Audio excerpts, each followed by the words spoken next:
Hey everybody, this is Dan Siegel From the Rafters, and today we're talking to Cleveland Cavaliers post David Blatt. As you know, probably from this past weekend, David Blatt was fired as the head coach of the Cleveland Cavaliers. He becomes the first coach since the NBA went to conferences in 1970 to be fired, as his team currently leads the conference. So, where do the Cavs go from here? First of all, let's backtrack. David Griffin, the general manager of the Cleveland Cavaliers, basically stated that he went into the locker room, felt that there was a disconnect and that the change needed to be made.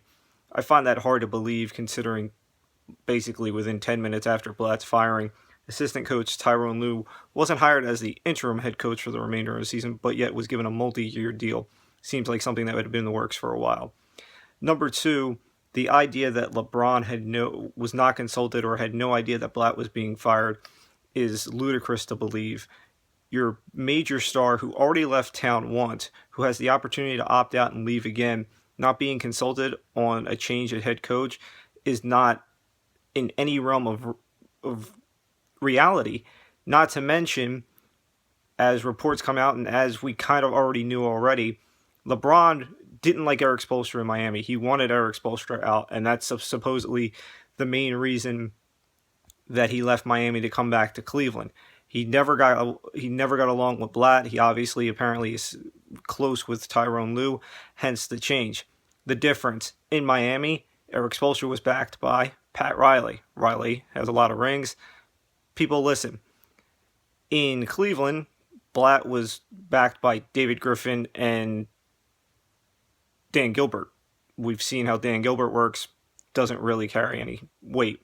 So, where do the Cavs go from here? Well, they don't really have any real true contenders in the Eastern Conference, so it's a matter of, can they win the finals? They didn't win the finals last year against the Warriors. Warriors seem to be the team that will meet them again in the finals. So what's the difference?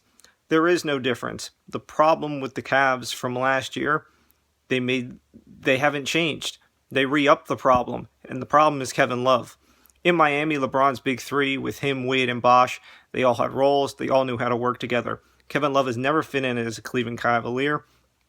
Him and LeBron do not mesh. And whether Kyrie Irving is the Kyrie Irving from pre-injury or not, it will not make a difference. The general manager has said Kevin Love is not on the trade block.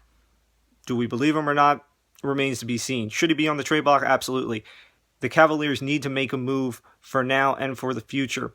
They just signed Tristan Thompson to like an $80 million deal in the offseason, and he's coming off the bench. You don't pay $80 million to a bench player.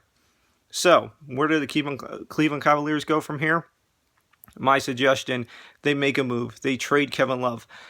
And if they want to make a deal for not just this year, but for the future, they make a deal with the Chicago Bulls in getting Paul Gasol and Taj Gibson for Kevin Love.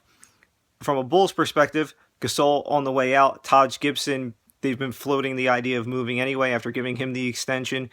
They get a piece that they can use long term and another scoring option down low. For the Cavs, they get Gasol, a veteran who knows how to win in the playoffs, who will know a role that can work with LeBron and Irving for this year. And next year, Gibson can slide into the bench role that Thompson now has as Thompson becomes a starter. If Kevin Love is there, Cleveland will never get over this hump.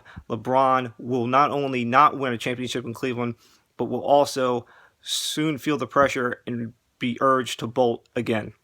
As always, I'm Dan Siegel From the Rafters, and you can follow me on Twitter at Dan Siegel Uncut.